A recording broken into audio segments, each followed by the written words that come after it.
Good morning, everybody. My name is Joseph Nocella. I am the United States Attorney for the Eastern District of New York. I'd like to welcome you here today. In addition, we have with us today FBI Director Kash Patel, FBI Assistant Director in Charge Christopher Rea of the New York Field Office, Special Agent in Charge of the New York Field Office Leslie Bakshi's, New York Special Agent in Charge of Homeland Security Ricky Patel, Newark Special Agent in Charge of Homeland Security Michael McCarty, Police Commissioner Jessica Tisch, Chief of Detectives Joseph Kenny, and the Executive Director of the Waterfront Commission, Phoebe Sorrell. I'm now going to turn the podium over to FBI Director Kash Patel. Good morning. Today we are here in New York to announce a historic arrest across a wide-sweeping criminal enterprise that envelops both the NBA and La Cosa Nostra. The men and women up here standing with me represent a small portion of the leadership team that brought profound justice in an era that needed it more than any. I'll just highlight some of the details in the case and the FBI work, and then you'll hear from the others.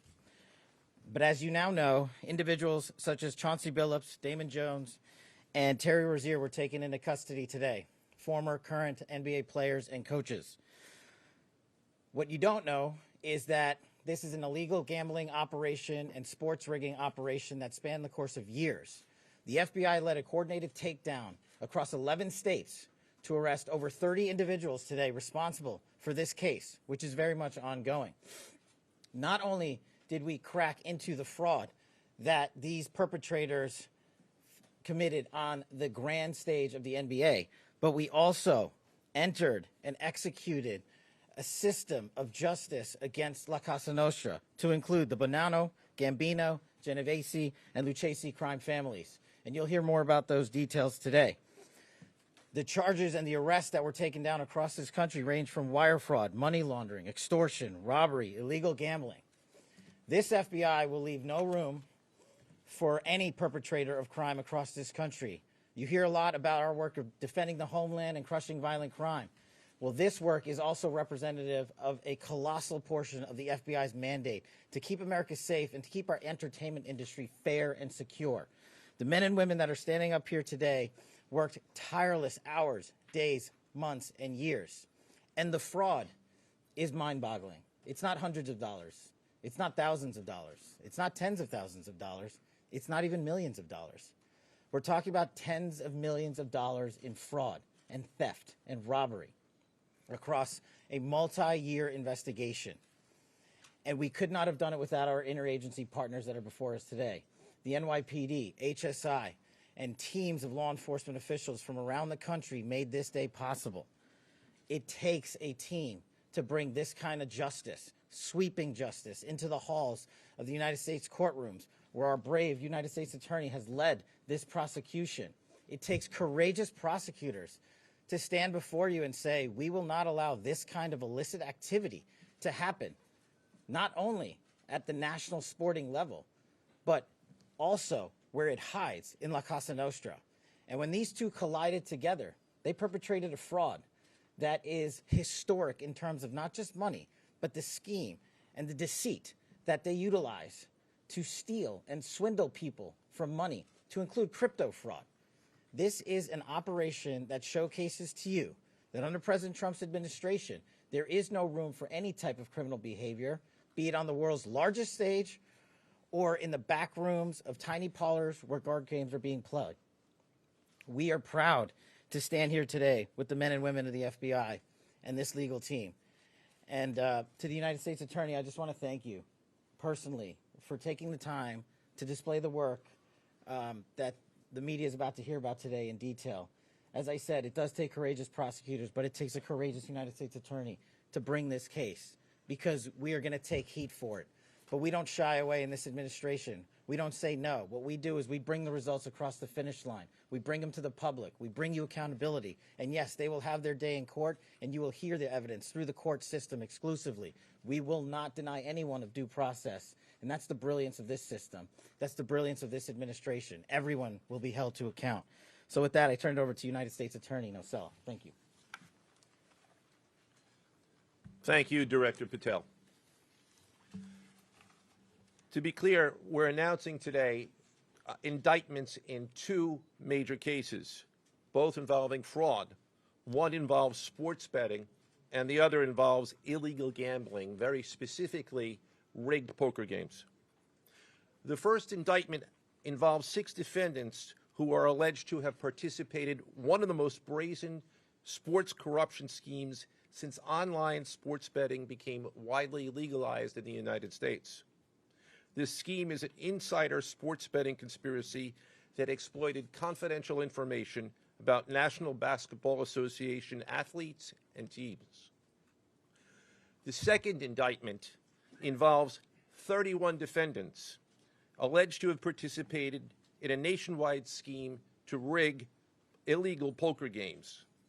These defendants, which include former professional athletes, used high-tech cheating technology to steal millions of dollars from victims in underground poker games that were secretly fixed.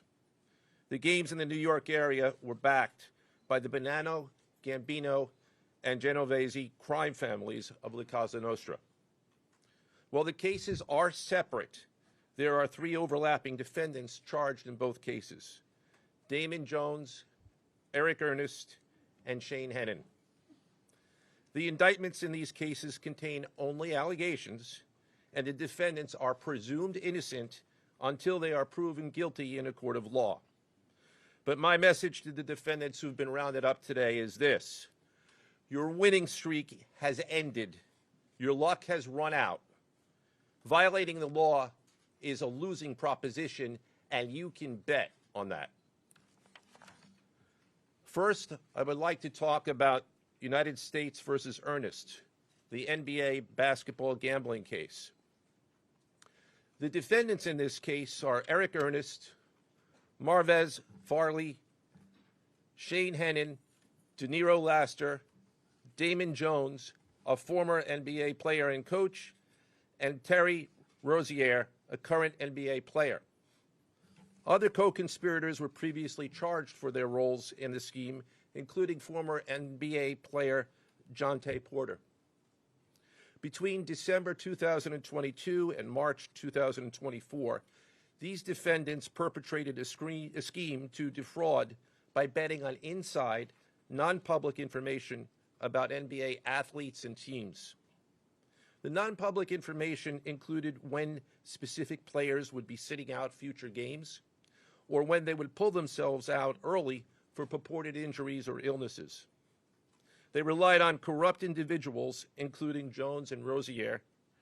They also misused information obtained through long-standing friendships that they had with NBA players and coaches.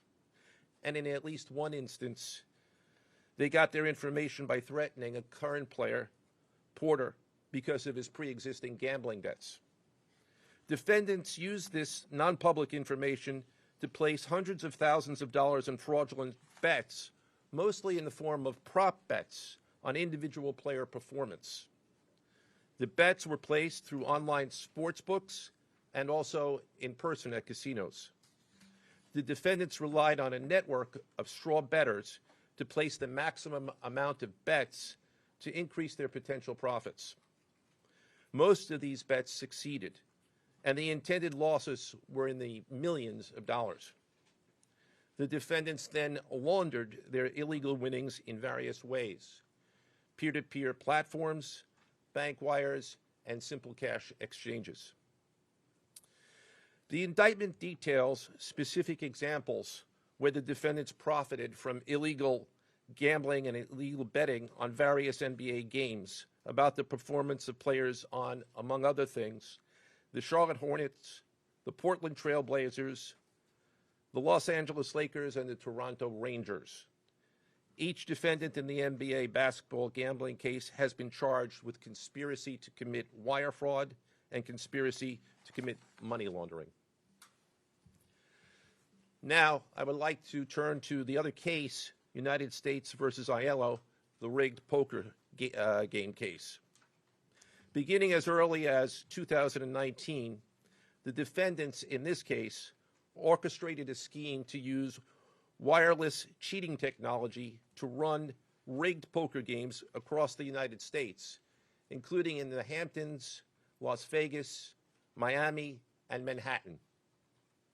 The scheme targeted victims known as, quote, fish, who were often lured to participate in these rigged games by the chance to play alongside former professional athletes who were known as, quote, face cards. The so-called face cards included the defendant Chauncey Billups, who at the time of the scheme was a former NBA player and is currently the head coach of the Portland Trail Blazers, and also Damon Jones, a former NBA player and coach. What the victims, the fish, didn't know is that everybody else at the poker game, from the dealer to the players, including the face cards, were in on the scam. Once the game was underway, the defendants fleeced the victims out of tens or hundreds of thousands of dollars per game. The defendants used a variety of very sophisticated cheating technologies, some of which were provided by other defendants in exchange for a share of the profits from the scheme. For example, they used off-the-shelf shuffling machines that had been secretly altered in order to read the cards in the deck, predict which player at the table had the best poker hand, and relay that information to an off-site operator. The off-site operator sent the information via cell phone back to a co-conspirator at the table, and that person at the table was known as the quarterback. The quarterback then signaled secretly the information he had received from to others at the table, and together they used that information in order to win their games and to cheat the victims.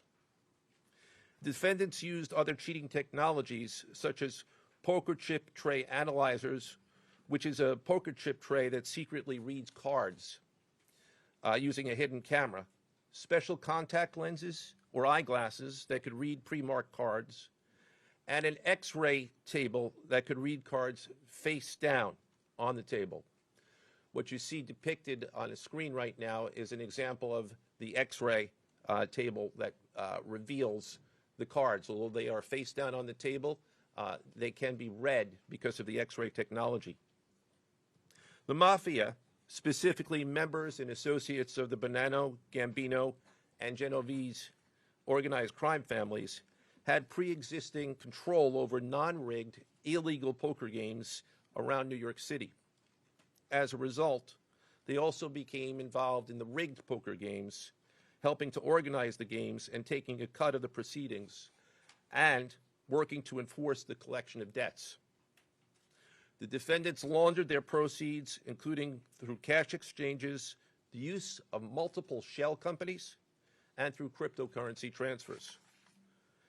As part of the scheme, some of the defendants and their co-conspirators also committed acts of violence, including the gunpoint robbery of a person in order to obtain a rigged shuffling machine, and extortions that were perpetrated against victims in order to ensure that they repaid their gambling debts. Defendants who participated in the rigged poker scheme are charged with wire fraud conspiracy. Other defendants have been charged with crimes including illegal gambling, money laundering, Hobbs Act robbery, and extortions. This case demonstrates our office's unrelenting commitment to fighting the scourge of organized crime in whatever form it takes. I'd like to conclude my remarks by thanking the incredible hard work of our law enforcement partners, including the FBI, Homeland Security, the NYPD, and the Waterfront Commission. I also want to thank the dedicated prosecutors who built these two cases and who are standing to my right: Benjamin Weintraub, David Bourbon, Caitlin Farrell, Michael Gibaldi, Irisa Chen, and Sean Sherman. They had the assistance of paralegal specialists Liam McNett, John Schneider, Marlene Bosler. Also deserving of our thanks because of their outstanding investigative work on the NBA case are FBI Special Agents Russell Lantier, Dominic Mariani, Amy Giaroso, Shane Wilkins, and Supervisory Special Agent Luke Hardison. On the rigged poker game scheme, outstanding work was performed by FBI Special Agents Thomas Cribbin, Jeff Boriola, Jonathan Corona, Alexander Silverman, Amy Campanaro, and Supervisory Special Agent Michael Malahy, as well as NYPD Task Officer James McCullough, and from Homeland Security, Supervisory Special Agent Charles Freund, and from the Waterfront Commission, Detective Paul Shimborski. Finally, I want to note that the investigations in both cases are ongoing, and we encourage anyone with information about either scheme to please contact the FBI. Now I would like to turn the podium over to Special Agent in charge of the New York Field Office, I should say the Assistant Director in charge of the New York Field Office of the FBI, Christopher Rea. Chris?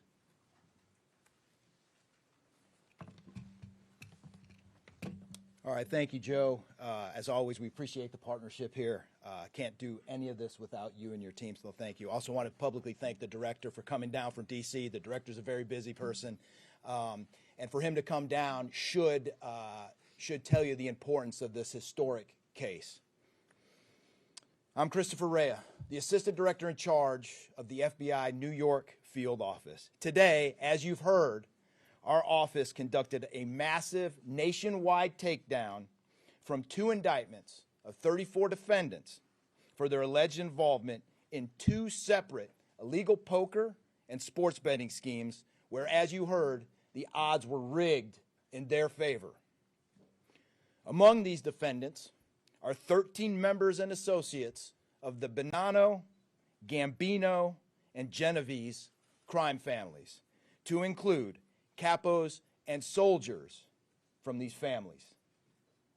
Additionally, as you heard, current and former NBA coaches and players are also implicated, to include Chauncey Billups, Damon Jones, and Terry Rozier. 3 of the named defendants are charged for their alleged roles in both schemes.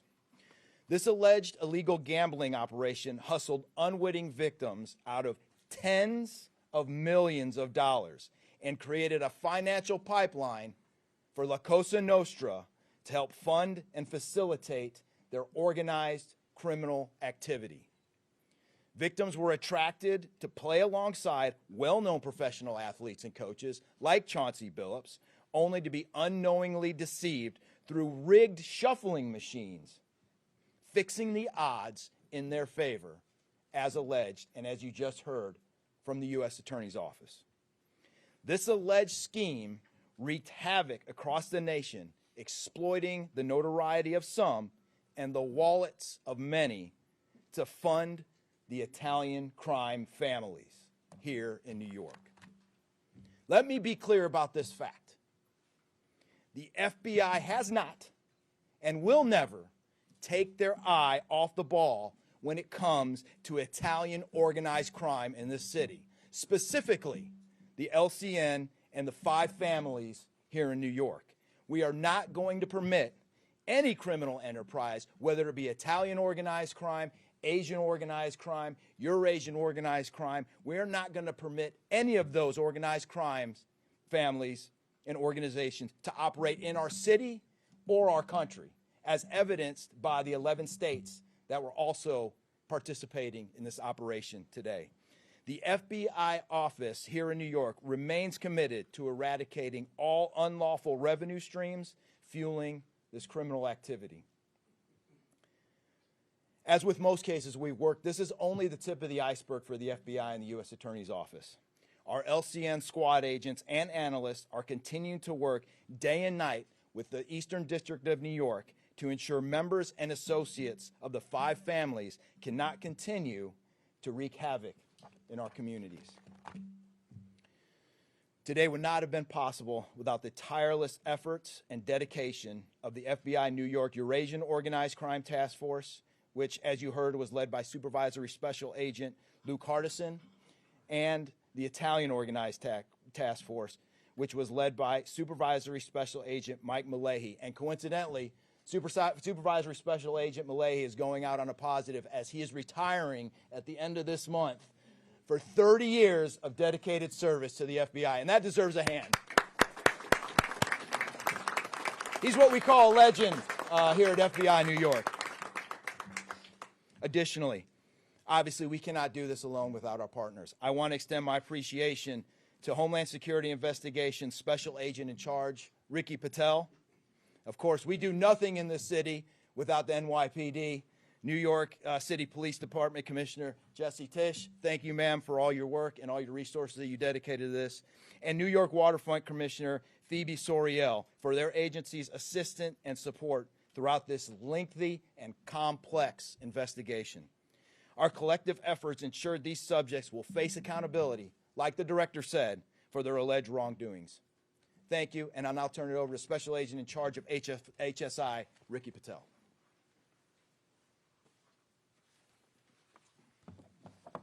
Thanks, Chris. Good afternoon, everyone. My name is Ricky Patel. I'm the Special Agent in Charge for Homeland Security Investigations here in New York.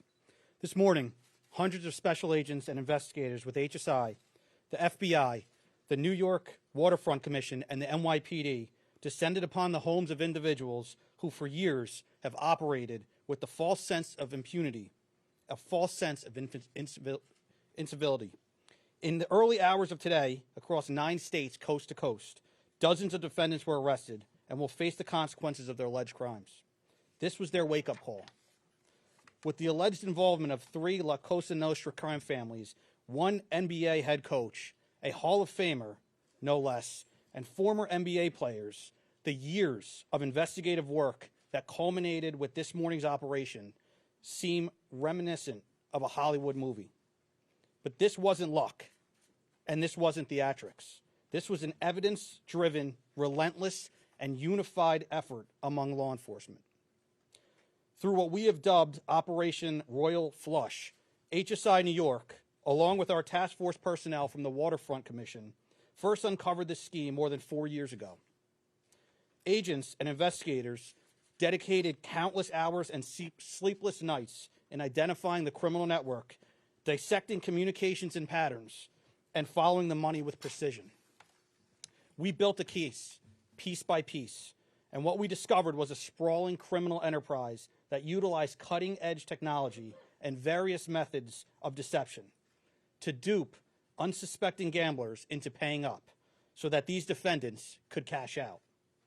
As alleged, this sophisticated conspiracy cheated victims out of at least $7 million and placed the public and the defendants alike at risk. This case involved global reach, financial depth, and the patience to dismantle complex financial criminal enterprises from the inside out. When criminal organizations attempt to launder profits through our country, HSI connects the dots and shuts it down. To anyone who thinks intimidation, fraud, or violence will shield their profits, understand this. If you are exploiting our communities, expect HSI and all of our law enforcement partners at your door. I would like to thank all our partners here today. Obviously, the United States Attorney's Office for the Eastern District of New York, the Waterfront Commission, the FBI, the NYPD, and the prosecutors that will carry this forward. Today's arrests are not an endpoint. They are the start of accountability. Thank you, and I now turn it over to Police Commissioner Jessica Tisch.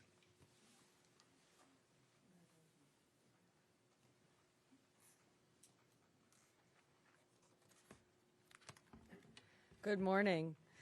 Thank you to Director Patel, Assistant Director Rea, and U.S. Attorney Nocella. What we're announcing today is not just another takedown. It's the result of more than 2 years of coordinated investigative work by the NYPD's Joint Organized Crime Task Force and the FBI. 2 cases that exposed criminal networks led by 34 individuals who believed the rules did not apply to them. They hid behind layers of complexity, behind money, and behind influence, believing those things would shield them from accountability. The first case, Operation Nothing But Bet, exposed a gambling ring built around professional basketball, where players and associates allegedly used inside information to manipulate prop bets on major sports betting platforms. They placed wagers on unders on players to score less, rebound less, assist less, using information that was not yet public. In some instances, players altered their performance or took themselves out of games to make sure that those bets paid out. One example occurred on March 23, 2023, in Charlotte.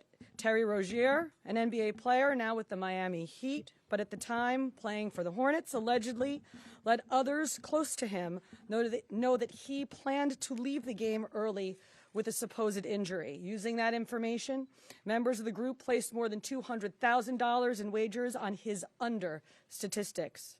Rozier exited the game after just 9 minutes, and those bets paid out, generating tens of thousands of dollars in profit. The proceeds were later delivered to his home, where the group counted their cash. As the NBA season tips off, his career is already benched, not for injury, but for integrity. As a result of this investigation, 6 defendants, including Rozier, are now facing conspiracy to commit bank and wire fraud. In a second case, Operation Zen Diagram, investigators uncovered a long-running scheme in which members and associates of several well-known organized crime families rigged high-stakes poker games across the country.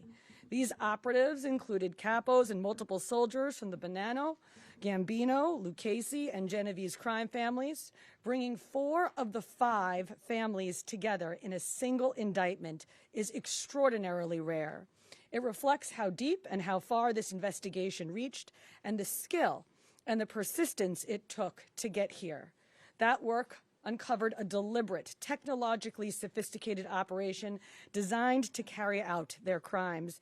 They used custom shuffling machines that could read the order of cards, barcoded decks, and hidden cameras built into tables and light fixtures. The organizers also enlisted well-known public figures, former and current NBA players and coaches, including Chauncey Billups, the head coach of the Portland Trail Blazers, an NBA champion and a Hall of Famer, to make the games appear legitimate. Victims believed that they were sitting at a fair table. Instead, they were cheated out of millions. One victim in particular lost $1.8 million. In total, losses exceeded $7 million and continue to climb. And when people refused to pay, these defendants did what organized crime has always done. They used threats, they used intimidation, and they used violence. It's the same pattern that we have seen for decades: traditional mob enforcement methods combined with new technology to expand the reach of their operations. Now, with the unsealing of today's indictment, 34 individuals are facing charges including robbery, extortion, money laundering, wire fraud, bank fraud, and illegal gambling. I want to commend the outstanding work of our detectives from the Joint Organized Crime Task Force and their dedication to these cases, especially Captain Ruben Pagan, Sergeant Chris McGuire, Detective Alexander Creamer, Detective James McCullough, and of course our Chief of Detectives, Chief Kenny. As part of these investigations, our members recovered and reviewed thousands of hours of video, conducted extensive surveillance on illegal gambling locations across the city, and executed more than 24 search warrants on electronic records that revealed the true extent of this conspiracy. Once again, the work of our detectives, together with the FBI and the U.S. Attorney's Office, closed those gaps before they could widen further. The NYPD is proud to stand with each of you today, as these cases represent the kind of partnership that defines modern law enforcement agencies, sharing intelligence, coordinating resources, and moving as one team. Thank you.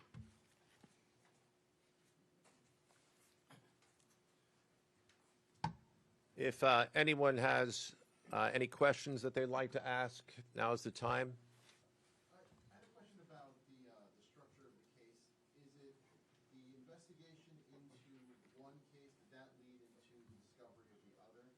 Can you talk more about the link between the two?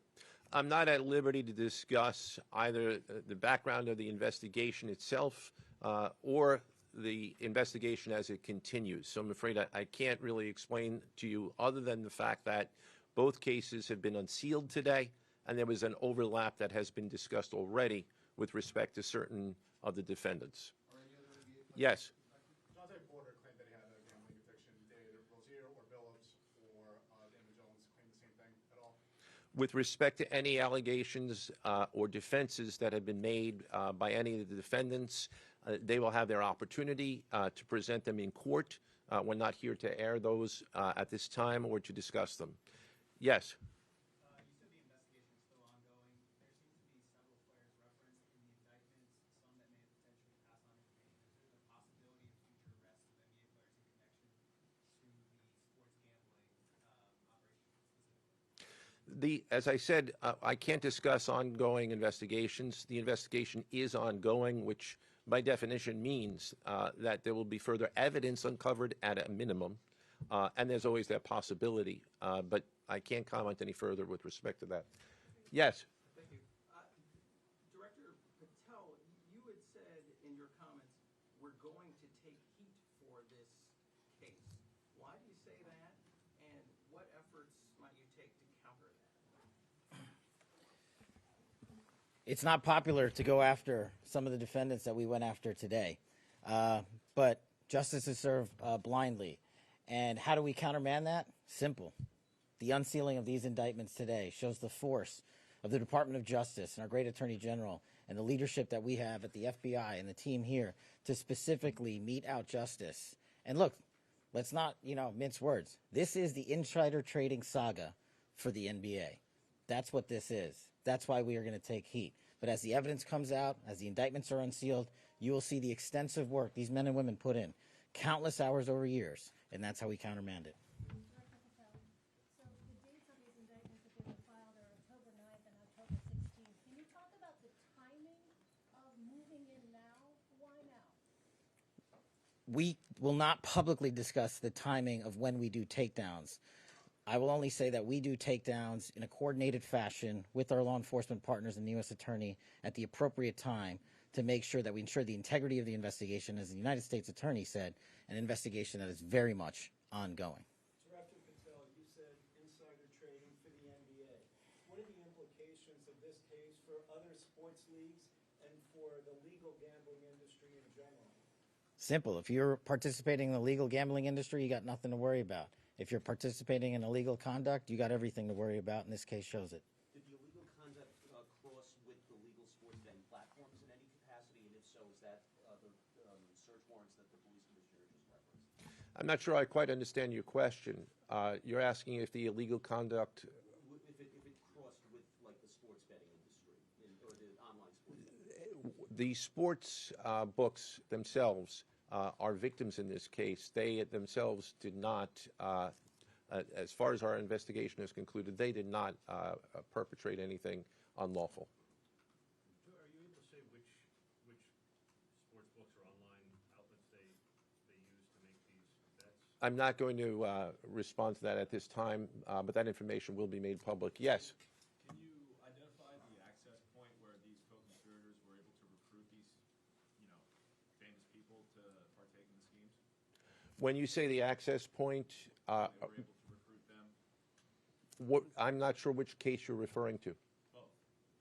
Well, Rozier, how he was recruited, Damon Jones in the NBA scandal, and then Billups for the poker game. we're not at liberty to say that at this time. That will be revealed in due course. Yes? He was being... What is your question, sir? Hey, thanks for being here. You just said that the sports books themselves are the victims, at least in the indictment involving Terry Rozier and others. They're among the victims. Okay, but those companies make, as we all know, they make a crazy amount of money off of a lot of everyday Americans make bets and mostly lose them. Are you concerned with a jury potentially not being sympathetic in a case where the victims, as you say, are these multi-million or billion-dollar gambling companies? Let me repeat that all of the defendants themselves are presumed innocent. We believe that at a trial, when they have the opportunity to present their defenses if they chose, because they're not required to. We will come forward with the evidence to demonstrate their guilt. Yes? There's been, I'm sorry. Did the NBA cooperate with this investigation at all? The answer to your question is yes, the NBA has cooperated with the investigation. Yes, sir. There's been a reason to believe there's an associated college basketball element to this. Can you confirm that, or is there another investigation or part of this investigation that will affect college basketball? The investigations that we announced today did not involve college basketball. Last question, last question. Yes. There was an emphasis on the Italian crime presence, organized crime in New York. Can you give us a sense of the strength and status of Italian organized crime in New York right now? No, I'm sorry. That would be a question that goes beyond what we're here to discuss today, which is these two indictments. Thank you.